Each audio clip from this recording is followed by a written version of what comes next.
And we're back with another episode of First Pitch 305. I'm your host, Alex Aguirre, and joining me for episode 4 is the man, the myth, the legend, the man who No. runs it all, who is pulling all the strings behind the scenes here on Lemon City Live.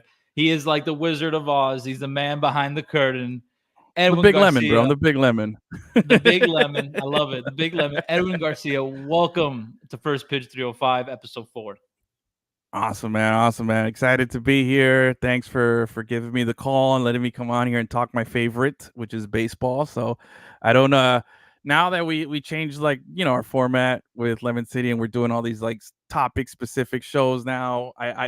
The one thing that I kind of miss is that I don't get to just be like, hey Gus, let's talk about baseball, or like let's do this. It's like, I gotta leave that to you. I gotta leave hockey to these guys, and I gotta focus on what my task is. But it's good though because everybody's being involved and it's creating some really cool things. But I'm happy to be here because it's opening day tomorrow.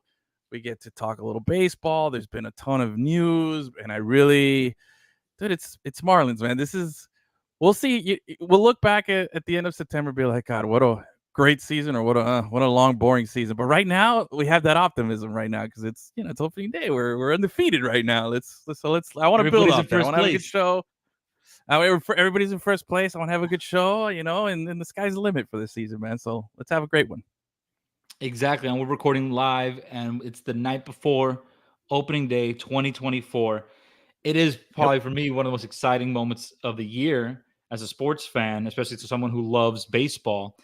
And you mentioned before we get into our Marlins news, just to give a quick shout out to just Lemon City Live in general. We do have a lot of new shows out there. So for everyone listening to this show, you can catch. We have a hockey show as well.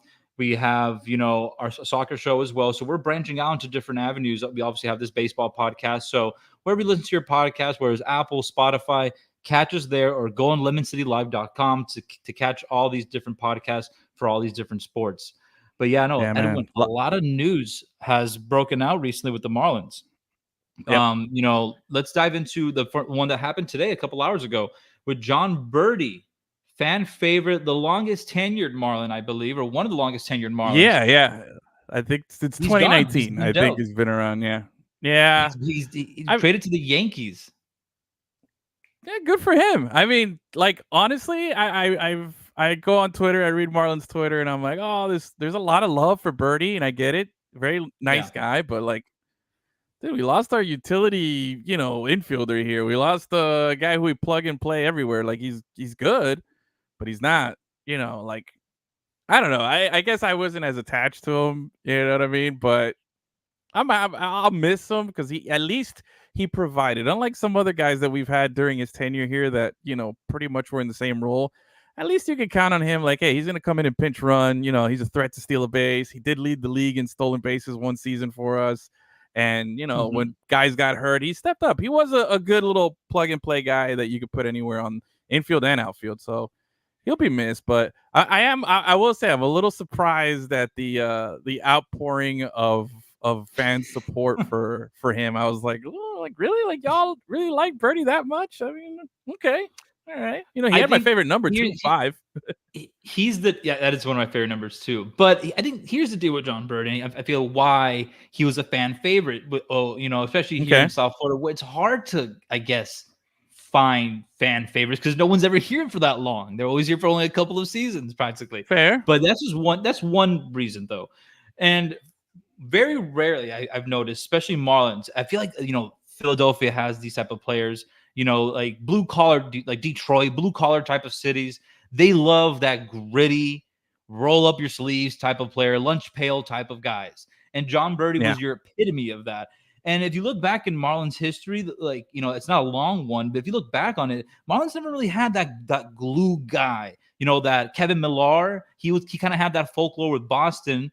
That Dave Roberts, with Boston again, like those type of like gritty, underrated players that make big plays and they come up big and you just plug them in and they make an impact, whether they're stealing a base, good defensive play, getting a base hit in a clutch moment. And John Birdie was kind of like that, and he was coming off his best season last year, hitting 294. In a fairly large sample size for a utility player. And as you mentioned, he stole bases. He had his pants rolled up, always kind of like an old school baseball player. Yeah, And I did like the you know, swag. The swag was on point. yeah. The white So shoes with the black socks. Yeah, I'll give him that. exactly. So that was a very rare moment for a Marlins fan base to be attracted to a player like that. And give kudos. I think Craig Mish tweeted about this as well, and he's right. Give kudos to the Marlins for finding a player like this. If you think about this, John Birdie was 28 years old already when he made his major league debut with the Toronto Blue Jays in 2018. Yeah. That was a 4-game sample size. He only played 4 games with them. So based off a long minor league career and 4 games in the major leagues with the Toronto Blue Jays, the Marlins took a flyer on him, and it panned out to a steady MLB career with one franchise. So that's the overall story, I guess, in with John Birdie is, wow, what a career he's made with a long minor league career that you don't, when you're there in the minors until your late 20s, you start questioning yourself. You start questioning if it's still worth it to keep going. So I think that's the story overall, just the journey and then the grit and then staying there. That's the hardest part, staying in the majors. And he's been able to do it.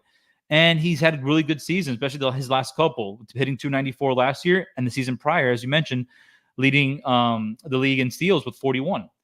So, but I feel like his time was coming to an end. He was part of the previous tenure of ownership as well. So I just feel like it was time. It was time. Like I don't want to burst your kumbaya bubble about what a great story and everything is for Birdie. But if I tell anybody, hey, who John Birdie is, can they even tell me what position he played? Yeah, they're not gonna know who he is. They're not gonna even the guys who do know. Like when you think of John Birdie, where do you think of him playing? Where does he play? What position do you when you look back at John Birdie highlights in your head? Yeah, where is he playing? Two positions. See? Go ahead. Exactly. Second base and center field.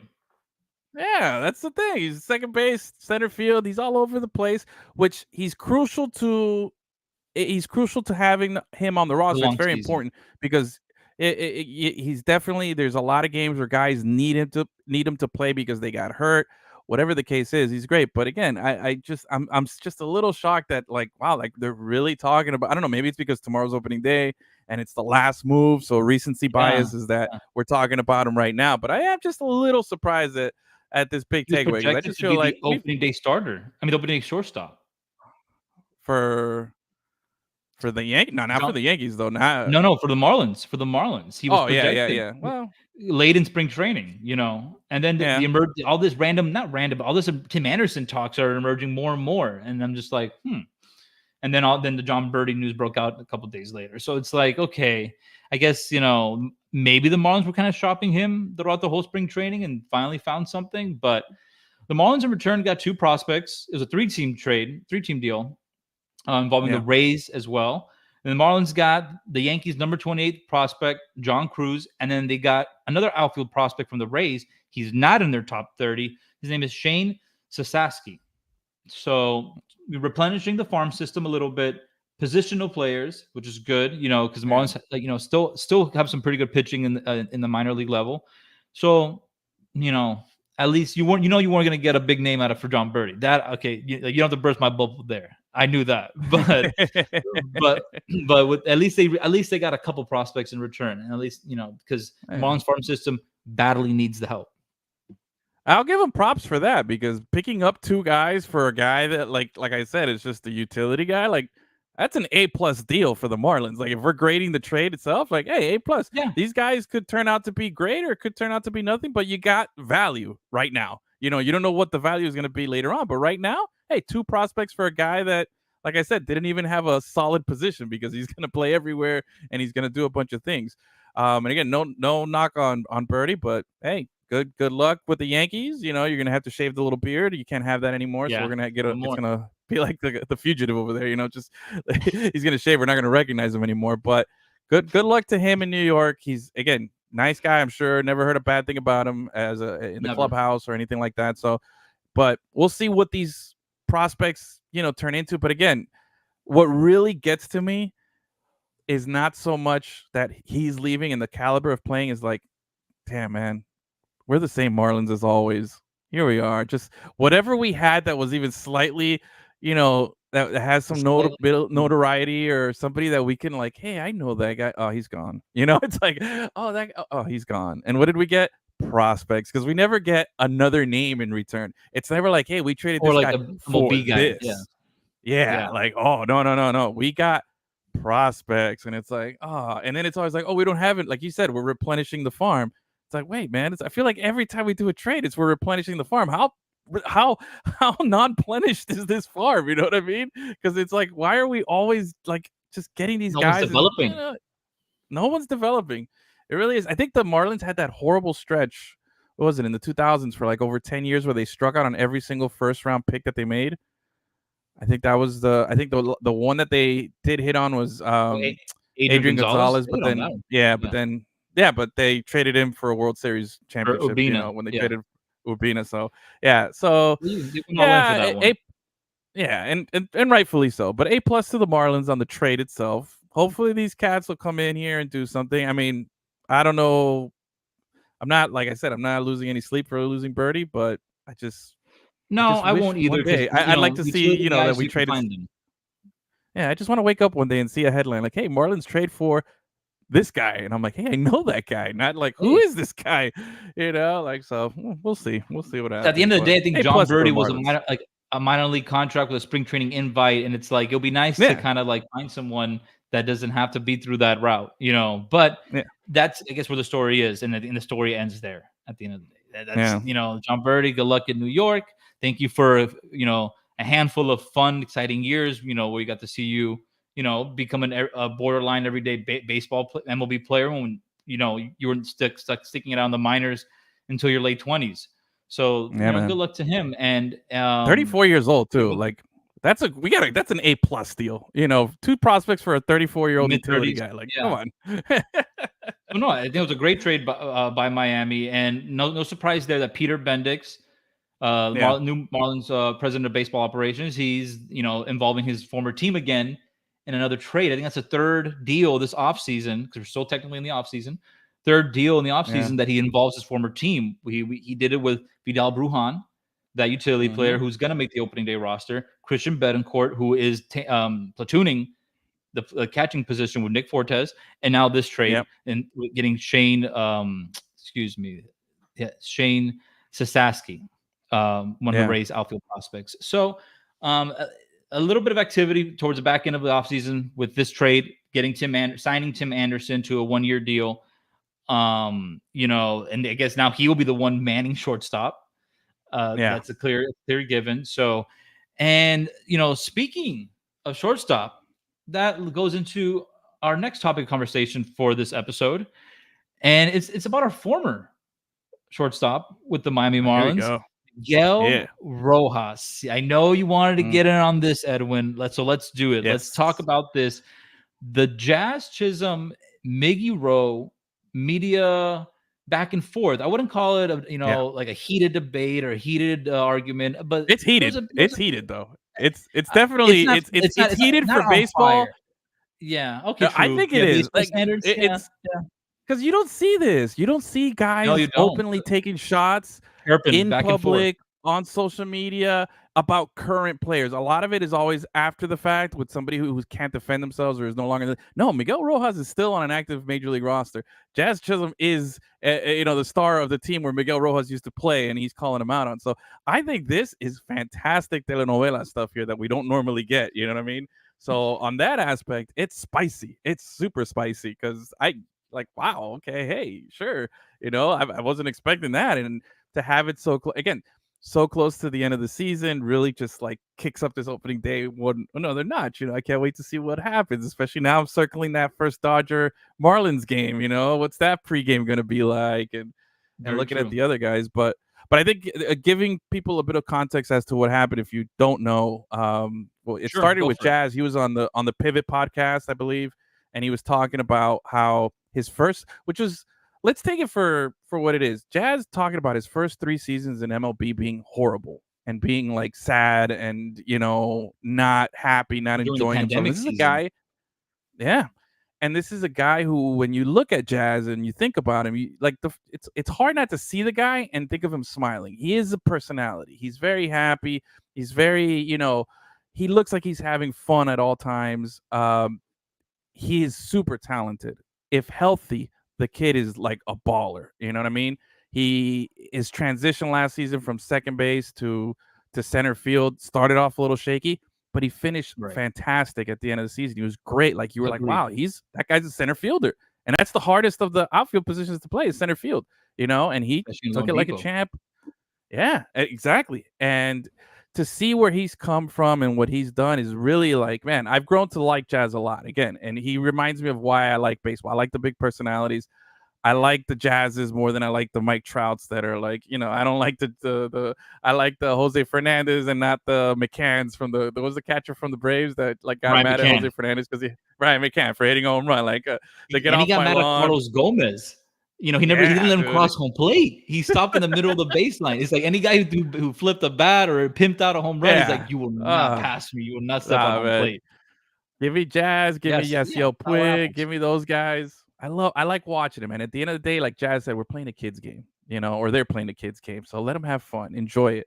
Now with that comes the other side of it. If you enjoy it or you do too much, and then you can end up looking like a fool. But that's fine. You can also end up looking like a fool, not doing anything and striking out 3 times in a game, so it doesn't matter. Right. It goes both ways, but Jazz was on the podcast. He talked about it, and then he singled out an incident in particular after he was talking about how the veteran players a few years ago and the so-called captain of the team, who he Right. said wasn't any good. he's like they're veterans. He's like that's it, but it's like this dude's not even good. He's not even a good player, and he's obviously talking about Miguel Rojas, who during his tenure with the Marlins was the captain of the team. And he was talking about how those guys are just, no fun guys. Like, oh, they would get on your case. They would scream at you. It felt like it was that transition from new school to old school. And it was just that middle in between there where it just like, yo, like, no, it's not working. And you got to figure out a different philosophy. But he talked about his 3 years there being horrible. And then he singled out one incident that happened with a player that he didn't name. But if you connect the dots here, he's talking about Jesus Sanchez, where he, hit a home run in his first game, I think. And then afterwards, he started doing what he called the Soto shuffle, which, Juan Soto, dude's a beast. He's earned the right to do his little shuffle and everything. And like you said, this is one of the guys that he admires. He wants to play like and stuff like that. That's great, man. And apparently he did the little shuffle, and the old heads started getting on him afterwards and like bringing him down. And well, the podcast goes out, news comes out, and everybody's like, well, he's talking about Miguel Rojas and that's Jesus Sanchez. And now we have this, media back and forth, which has been fantastic. And if you saw, Miguel Rojas also came out and he was on another podcast, I believe, Chris Rose one, I think, or something like that. Chris Rose, and and he was talking about, giving his side of the story, but it didn't look good for Miggy, what he was talking about, and I'm curious to know from you, because I'll be honest, Miguel Rojas was not one of my favorite players. Nice guy. I know guys that know him personally in the media. I know that they're big fans of him, and he was very accessible to media, and he did a lot of stuff to those guys. But as an objective, nonpartisan fan that I don't have a rooting interest because of where he's from or a personal connection to him, he drove me nuts as a player. He drove me absolutely nuts because for the longest time, while he was our captain, I always said he was John Birdie at best, bro. Like, he was not a guy who would start. He wouldn't be a starting shortstop on any team when he was the captain and the starting shortstop for the Marlins. Like, he wouldn't be the starting guy. He'd be a John Birdie on every other team. And again, I'm separating the personal and the guy, and I'm just talking about the player on the field and what I saw. His skills were, he didn't have an elite glove to be, that he had a solid major league glove, right, on defense. And on hitting, he did, he batted, I think his best season was like his season that he was captain, he was batting like 230 and he was batting like 230 his last season with us, and like he was like bouncing around from like 200 to 210 to 215. Then he would get a couple hits in a game and it would go up to like 230 and then drop again. It was such a fluctuation. I went to a lot of Marlins games, okay? So I saw him. And then what really got to me was when he was talking about, when Jazz was saying that he was getting on his case for like doing the Soto shuffle. If you know Miguel Rojas, he has one of the longest little pregame rituals that any player does when they go up to bat. And that would drive me nuts. because he would go up there, he'd do this thing where he puts the bat on the floor and he draws a line and then he moves it and then he does this and he digs in and then like 45 seconds later he's fine. Yeah, he's finally up to bat and I'm like, oh God. And to me, it's like you're like his defense was like, oh, you shouldn't be, focusing about doing the Soto shuffle and focus about performing. But dude, you're doing every little ritual and you're performing 236. Like you needed to stop that stuff and focus on performing as well. You know what I'm saying? So that's where I was like, man, in this whole thing, I've been very, very pro Jazz and very and I like it because it's not that I'm anti Miggy, but it's validated my Miggy criticisms that I've had. I don't know about you, how you feel about it, but I'm curious to see where you stand on this because I was very vocal about it before, and I kind of wanted to know your opinion. No, and I appreciate you sharing that with me and how you feel about it. Always, I've been talking about it with people, and I've been feeling both sides of the room. I get it, I Okay. understand, but like people who are in agreement with Jazz and people who are more understanding of where Miguel Rojas is coming from. Here's my deal. Yeah. When Jazz first broke out, he was traded for Zach Gallen. I liked Zach Gallen. I really liked him a lot. I I thought love he would Zach be a Gallen. Yeah. huge piece. And then look at it. Look now. Look now. Yeah. I'm not trying to diminish what Jazz has done, but Mm-hmm. that's where my heart It's is kind worked of out leaning better to. for It's like, them. still, right. So it's like, okay, Yeah. now, but I'm still not counting Jazz out yet. So the only No. thing I'm agreeing with Miggy is, and I might sound a little harsh here, and I'm not trying to, because I think Jazz is so a very, very talented player. I do agree with Miggy in a sense of like what has he done? Like, what has he done in a sense? Like, like in terms of like what has he But what really has proven? Miggy done? But what has Right. Miggy done to be Right. saying No, that? no. Like if it was if Right. But at if least it's someone is somebody saying it. At else least that someone is has saying it. done something. Yeah. No, I I don't get you. I get you completely. I'm not saying that Miggy okay. deserves to say that, but he said it. Yeah. But he said it. So Okay. that's the difference He here. said it. And a lot of people would agree with that. A lot of people would agree with that statement Okay. about what has Jazz really, really done for Miami. Like, other than being on the MLB cover, MLB The Show cover, what has he produced for the Marlins on the field? I get it. He got hurt, and he playing center field, and he's been bouncing on and off the IL for a long for throughout his career. And Yeah. I will give him props though that he was like he put it on himself as a leader to change positions and go play, as you mentioned, a very, very difficult position in a very spacious ballpark in Lone Depot and playing center field. So I tip my cap off to him for sure for doing that. But I do slightly agree with some of Miggy Rose that like, okay, like you need to prove something here. You can't just walk in here and think you're the big guy on campus and then right. Is Miggy the right guy to be saying that on the Marlins squad? Absolutely not, Yeah. based off what you're saying. So I'm Yeah. feeling both sides of the room here. I'm not trying to pick a Okay. side because I do slightly agree with you, but I also do slightly agree with Miggy here. In terms of I get it. You're the new guy on Yeah. campus, and we traded for you. We have high expectations from you, but I do understand what Miggy's like. You got to earn it. Has Miggy earned it? I guess from where you're coming from. That's the No, thing, man. because That's the you're batting problem, man. 236. So it's just the wrong voice Yeah. saying what a lot of people have been thinking about Jazz.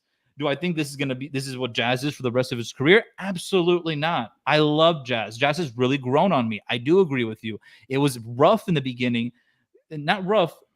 Well, it was rough. His career had a rough start, and then it was like, what? Why did we trade him? Why did we trade Zach Gallen? Look at Zach Gallen now.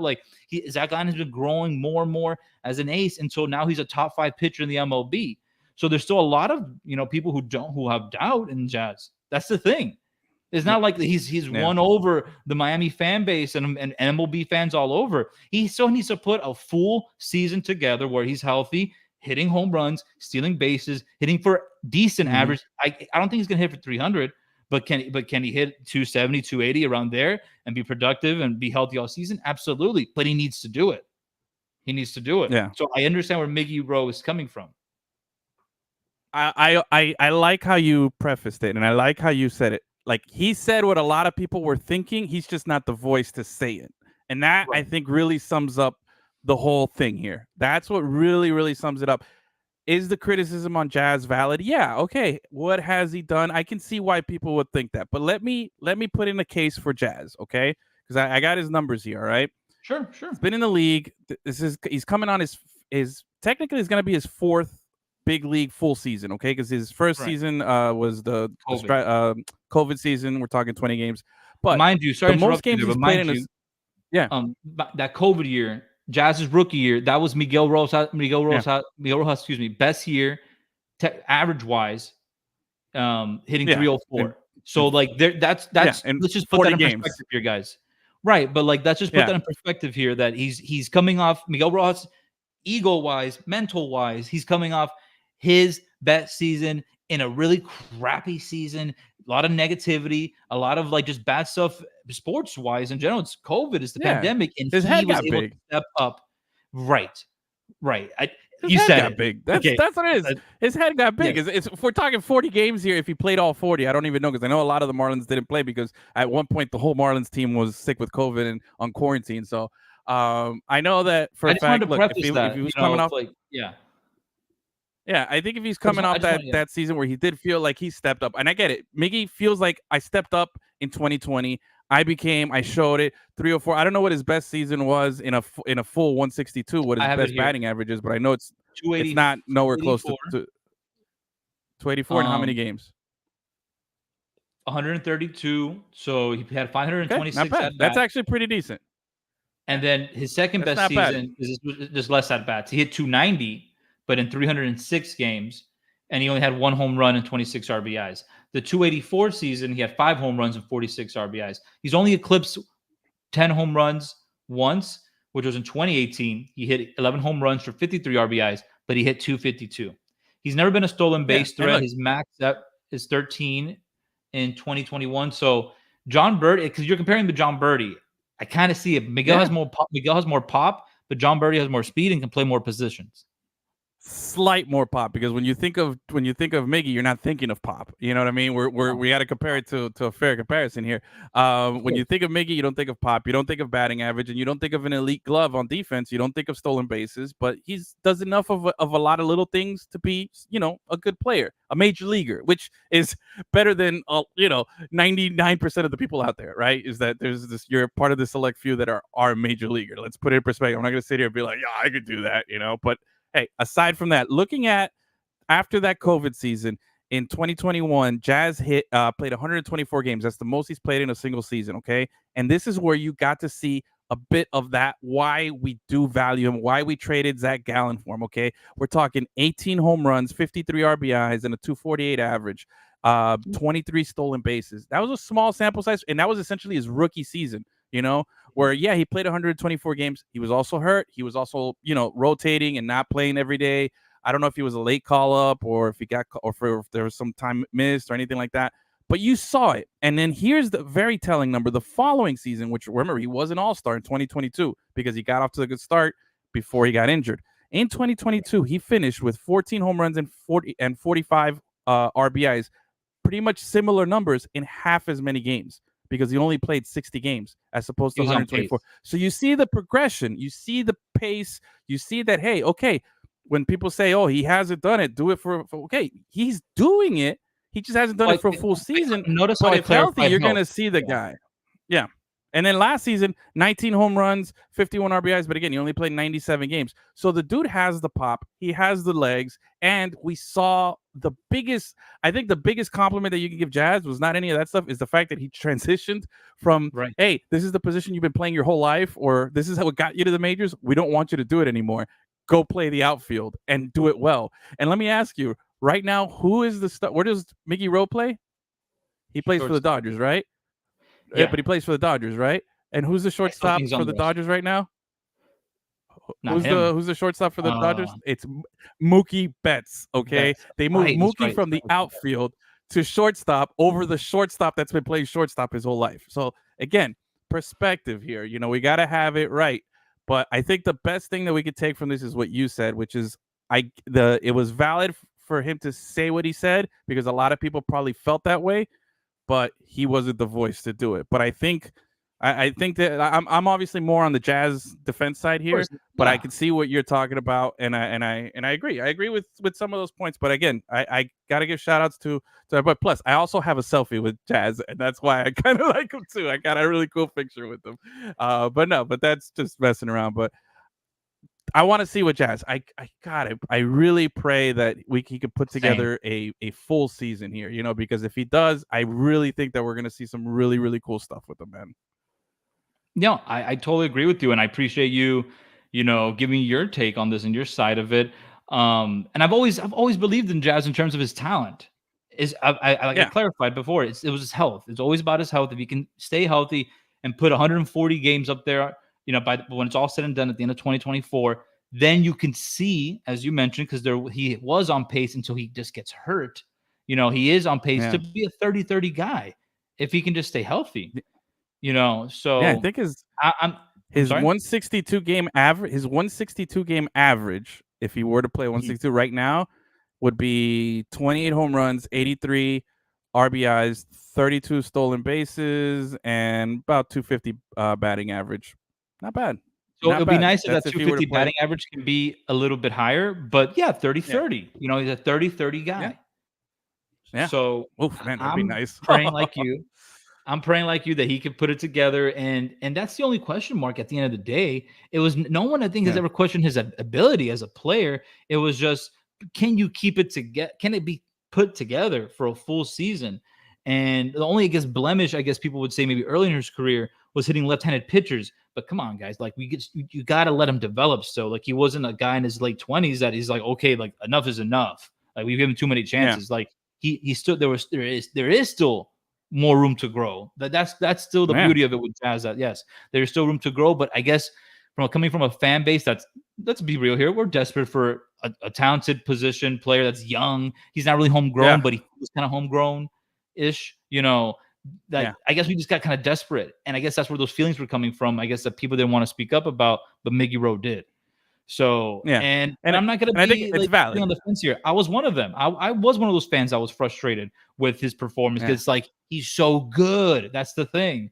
It's not like Yeah. with Miggy Rowe that it's like you're frustrated, but it's like it's the same thing all the time. It's another 240, 250 season with 5 home runs, and I get it. Miggy Rowe is a good player though. As a fourth infielder on a playoff contending team, he's exactly what you Yeah. want.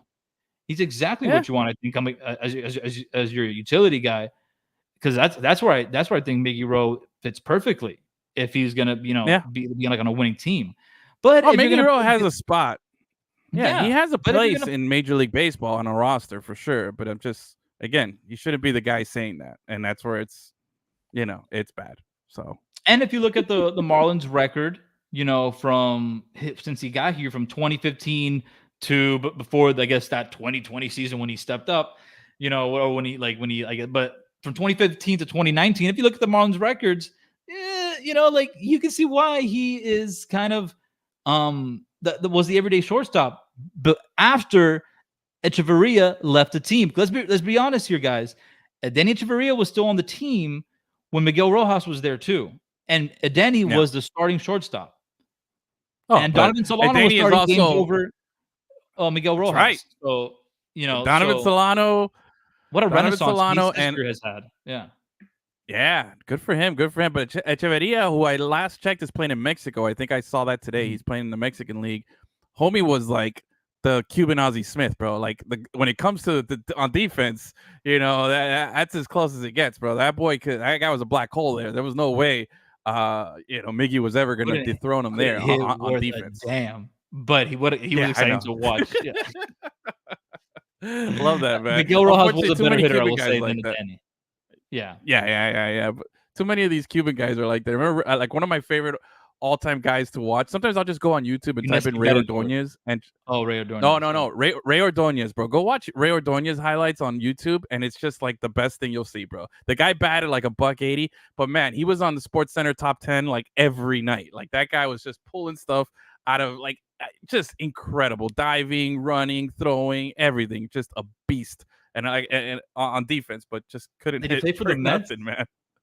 Yeah, played for the Mets. I think he Okay, finished with the Rays or something like that. I don't remember, but yeah, he the name rings a his bell. the Yeah. Yeah, Ray Ordonez. Yeah, we're talking. This is like 90s, 2000s. Early 2000s at most. I don't know. Yeah.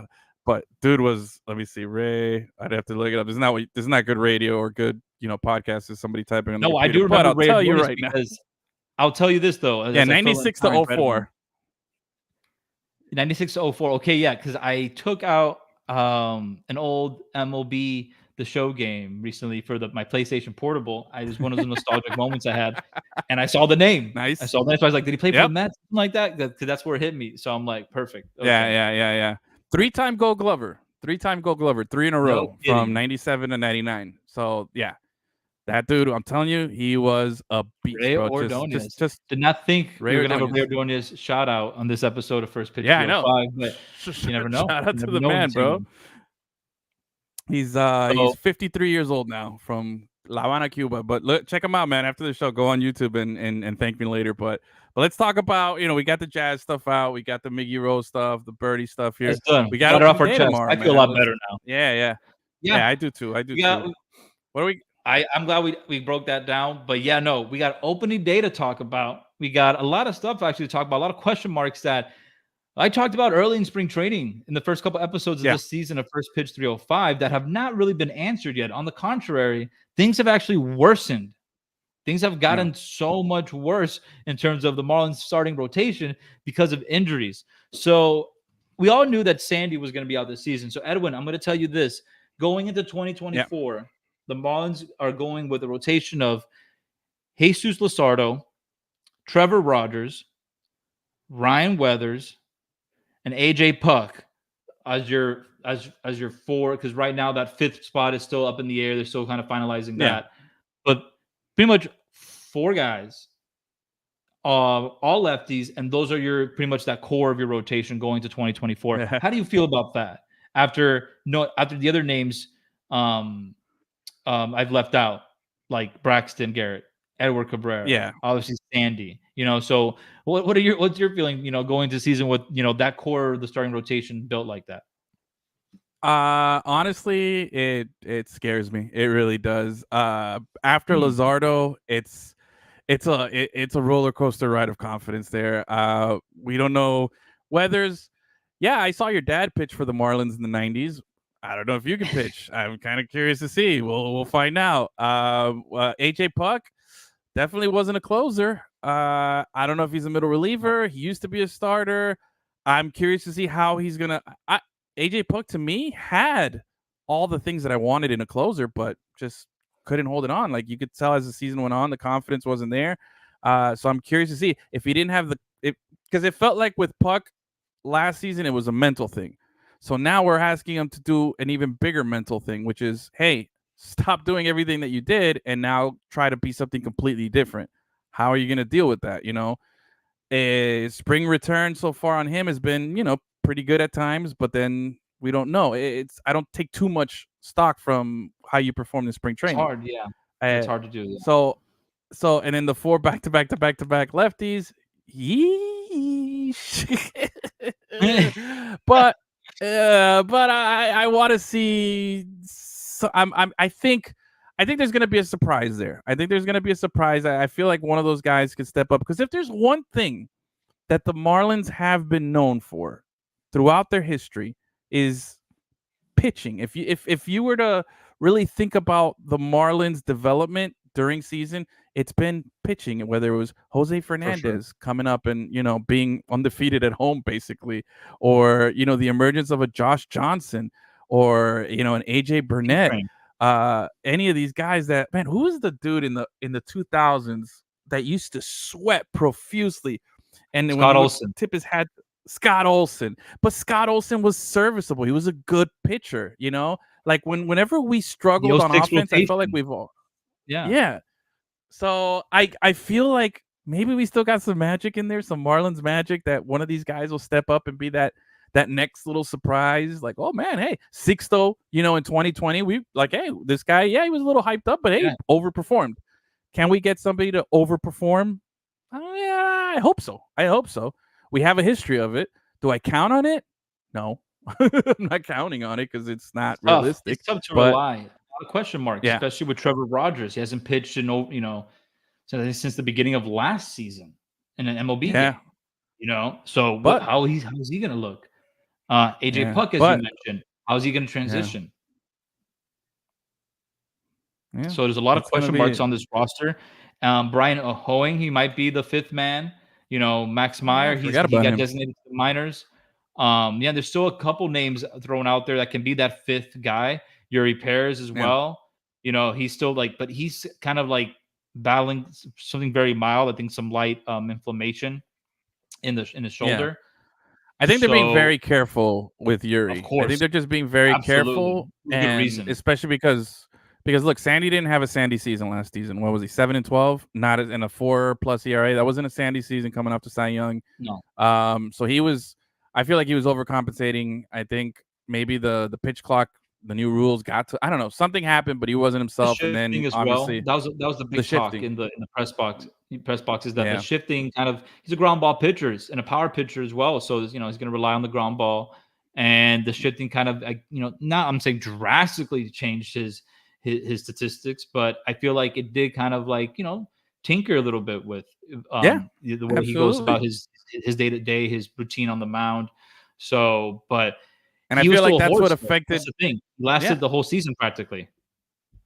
and I feel like that's what affected his arm. That's why I think he might have been overcompensating. And again, when you're off Yeah. your rhythm, you overcompensate, and it's like in anything, especially in sports, and especially a pitcher. And that's how you get injuries. That's how you get hurt. You start doing things that you're not used to doing, you're not familiar doing, and your body's like, yo, I'm rejecting it now. Sandy's going to be out all season with the Tommy John.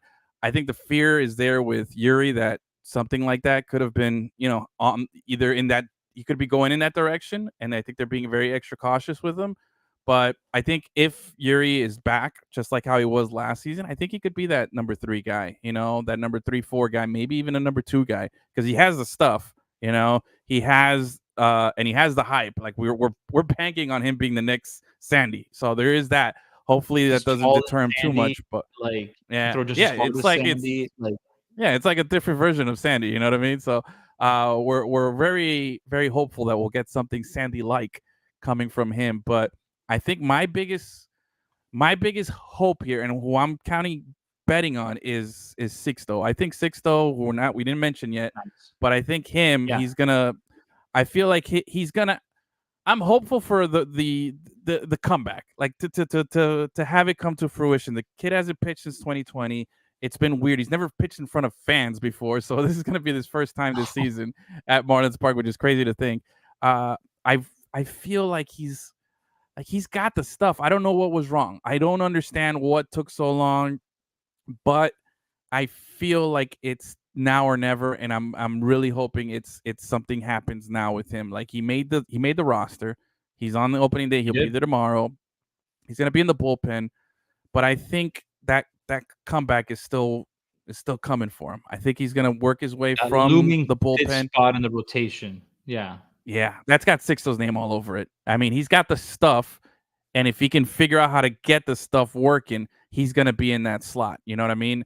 And that's where I want to see, because he could be, man, when we're healthy. If we got a Yuri, a good Sixto, we got Sandy back, we have Braxton, we get some of these guys coming back and getting their confidence. Like, Jesus. yo, that's Yeah. again, it could be nice. So I'm looking forward to that. I'm much more excited to see, even though on paper it doesn't look that good, but I'm much more excited to see how the Marlins pitching is going to do this season than anything else. That's what I'm the most looking forward to. It's crazy how in half a year, the Marlins and the buzz around the Marlins was there's so much depth. They have so much depth with pitching. And they're talking about, using maybe Edward Cabrera as a trade piece because of all these Yeah, guys, even the emergence of I didn't even Braxton mention Garrett and Edward. everything. Yeah, And now they're, as I mentioned, going into this segment of the episode, we're talking about guys Ryan Weathers, Trevor Rogers, the Sixtos comeback. So that's how depleted this rotation has been for Miami. Still though, on paper, when healthy, Jesus as your number 2, and then you have Yuri, and then from there on, that's where the depth comes in, the 4-5 spot. yeah, Then you have guys like Edward, Braxton, Sixto, Ryan Weathers, Trevor Rogers, Max Meyer. But when Trevor Rogers gets boosted up to your number 3 going into 2024, that's concerning. So Yeah. I'm falling more in line with you of your, I guess, prediction of what you're kind of feeling with the rotation compared to Gabe, who was on that last episode. He was very optimistic, which I truly appreciate. But at the same time, you got to look at it's just that Yeah. feeling. It's just that feeling of like, what's going on here? What's going on with AJ Puck? How is he going to transition?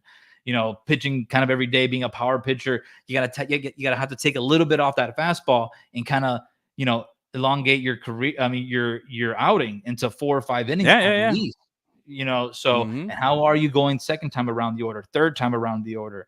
So it's there's a lot of things that are up in the air right now and being held, as I mentioned with Gabe. Everything's being held right now on pins and needles. Very fragile foundation right now with this starting rotation. The bullpen, I'm not as concerned about. I'm Yeah. confident with the bullpen, and they found some good pickups as well. I think with Franklin They Gutierrez. got a guy today. He's just as well. Yes, they made a move today. I think he was DFA'd.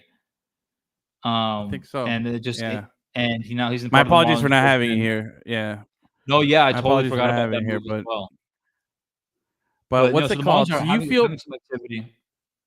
so you Yeah. feel good What are you about saying? the bullpen. What about the back end of the bullpen? What about Tanner Scott? Because I feel like we went through a rotation of closers last season, and he was last man standing. But like, are you good with him being the man this season? Like, you think it's gonna? I guess. Do you think he'll still be the guy at the end of the season? So, here's the thing.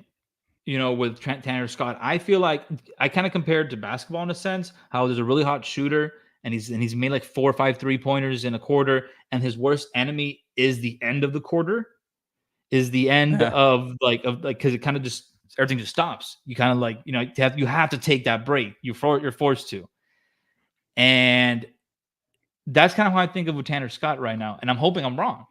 Is he's coming off Mm-hmm. an incredible ending to 2023, and he was Yeah. Yeah. reliever of Yeah. the month, I believe, in September, NL reliever of the month, and very small postseason. Marlins had a cup of coffee in the postseason, so you really couldn't see him, I guess, kind of be on full display, or especially with a long postseason, without a long postseason run.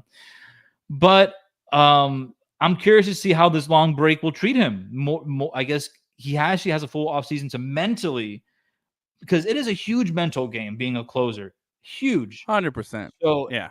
his 100%. full offseason to mentally prepare himself, full spring training to be one-on-one with Mel and kind of, go one-on-one and hone in the craft and the mental aspect of being a closer, coming in, shutting the door, and instead of kind of learning on the fly like he did last season, kind of being thrusted into that position because, as we mentioned earlier in the episode, AJ Puck just didn't have the stuff. So, and Yeah. Tanner Scott, we always saw that he had the stuff. Another power lefty, nasty slider, that perfect 2-pitch combination to be a dominant closer, especially in today's high velocity game in the MLB.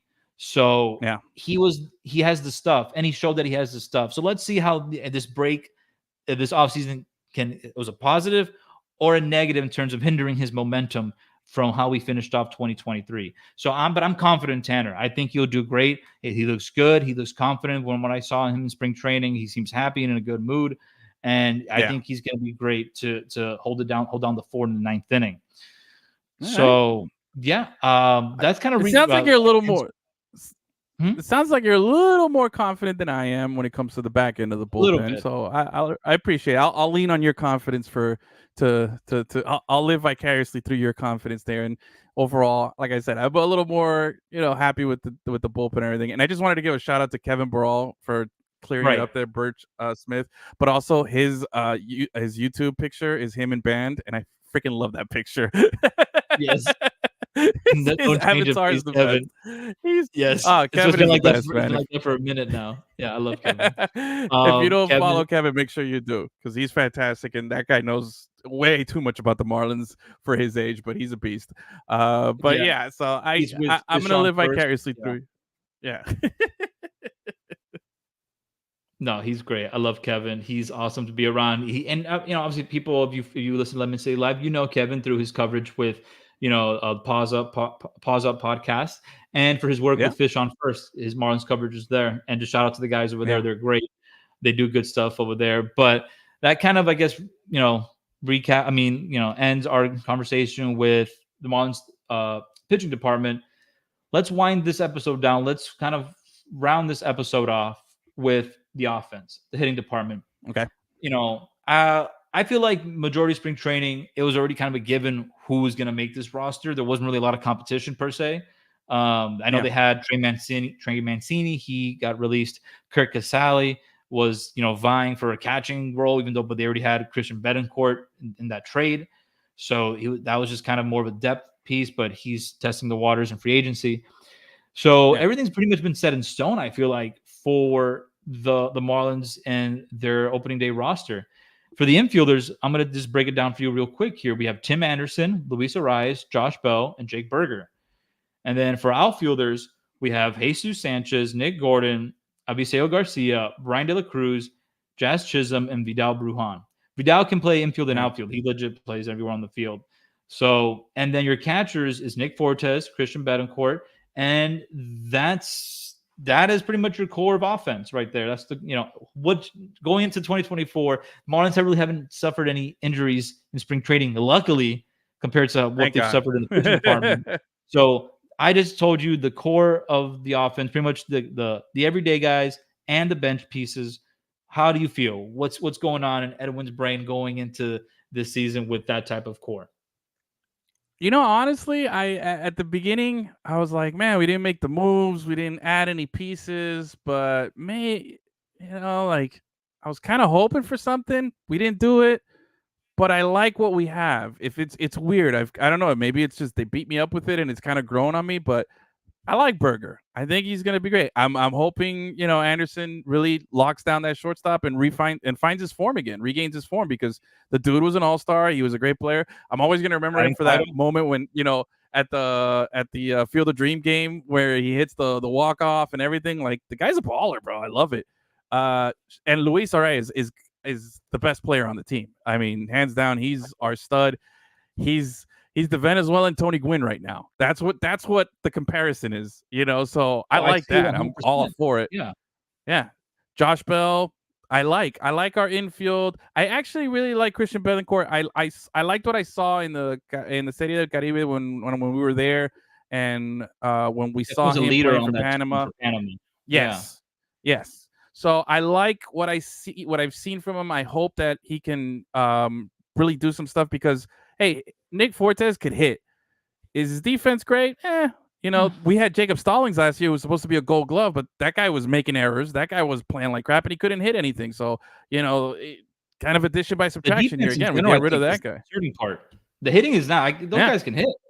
But it's like Lari's is not known for his glove. Josh Bell, Anderson, we don't know. We're gonna see, and Berger's not the best of, in terms of his like mobility, and especially being at the hot corner. So that's the concerning part, is the defensive side. Can they hit? Those guys can hit, and they have some power. Those guys can hit. And if they hit, I think we'll be okay. I think if they just keep it up and they hit, we'll be okay. In the outfield, really, man, it's all about, honestly, the biggest story in the outfield is not Jazz, it's not any of those guys. Avisel Garcia, man. Like, my boy's got my last name, but he's got to figure it out, because he's on that Mi Wang Chang. What was that? Wang. What was the Taiwanese pitcher that we had? Chin Man Wang. He was like no. We're thinking of that's Chin Man Wang. He played for the Yankees. The guy who played for the Marlins. Why am I drawing a blank? I was just talking about him with somebody I know. Recently. I know, man. I don't want to. Yeah, I don't want to misrepresent it or sound. Oh, I don't want to say the wrong name either. But he played from Baltimore. They got him from Baltimore. I know the name and everything. Yeah. Why am I drawing a blank? It's escaping me, and I already look like a fool because I called him a bunch of other names. But anyway, that guy played with the ski mask the whole time he was with the Marlins. You know what I mean? He was just robbing us blind, because he never performed, never did anything, and it didn't work out for him. And right now, like, Avisel Garcia is the next guy with the ski mask. He's just sitting out there in the outfield, collecting the paycheck, getting paid a lot of money, and it's just we have to see something, because Garcia was an all-star. He can play. He was a good player. Like, I don't know what happened. Right. I don't know if it's Lone Depot Park or whatever, but like, dude has just fallen off completely, and that's just a cash cow out there in the outfield. So there's going to be a big spotlight on this guy for him to be the man again and take over, Wang because and he Chen. could lock down one of those. Okay, there you go. So I was close. So he can lock down one of those corner outfield spots for us. You know what I'm saying? So that's what we need, because we got Jazz locked down at center, and it's two corner outfields. Because look, I like Jesus Sanchez and I like DLC, but I've never loved DLC and I've never loved Jesus Well, Sanchez, DLC is because I coming feel off like with his both. career year, 19 home Yeah, runs. but Like, even yeah, yeah, but I feel like those guys had all the opportunity last year to really like take take off over the position and end the discussion. You know what I mean?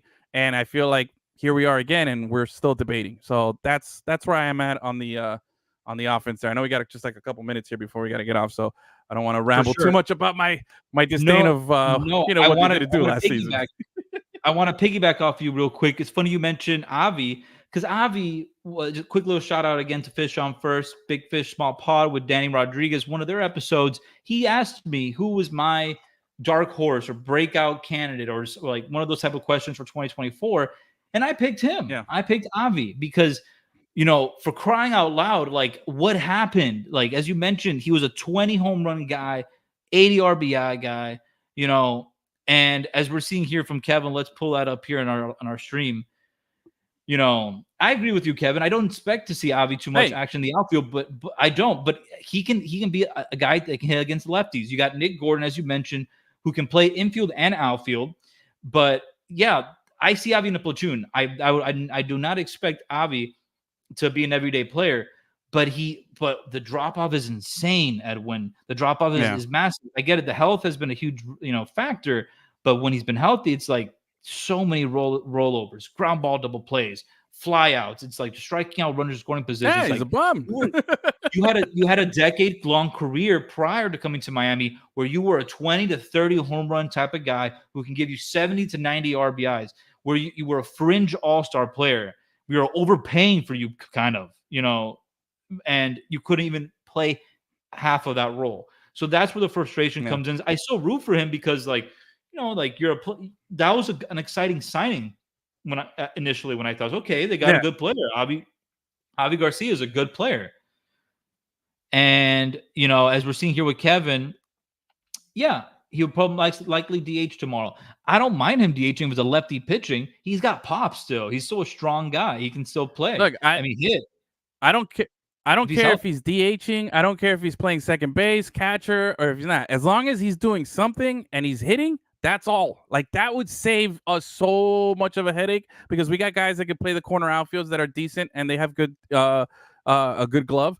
He has to separate himself by being the bat. He has to be the guy who, unfortunately, they're looking to replace Soler. You know what I mean? Yeah. As that DH and that guy who can drive in runs and be a producer. So I don't know. We'll see if he does it. I'm hoping maybe this is the season where Avi and Sixto are make their returns, and the Marlins and everything is glorious again, and we'll see how it goes. But I'm excited about tomorrow. We'll see what happens.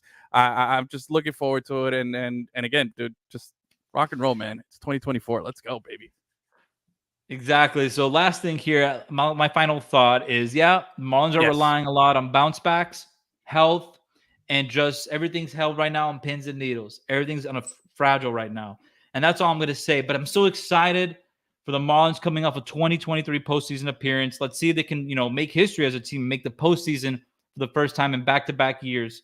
So we'll see. Yes. It's a very tough division, but like as Edwin said in the beginning of the episode, everyone's in first place tomorrow. Where everyone's at zero, everyone's 0-0. So that's gonna do it here, guys, for First Pitch 305, Season 2, Episode 4. I appreciate Edwin Garcia, the Wizard of Oz, the man behind the curtain for Lemon City Live, joining me. I like the big lemon. The big lemon. I'm gonna remember that one. I like the big lemon. I might adopt that, but thanks for the invite. Oh, yeah. Yeah, man. Thanks for the invite. Thanks for everybody tuning in. Thanks for the Pause Up guys doing the show before us. Thanks for you for putting this together now. And if you're watching, just tune in now. We got Puckett Send It In, the hockey podcast. So it's a big night for Lemon City, man. Thanks for everybody for joining us. And, man, anytime you need me back on, bro, looking forward to it.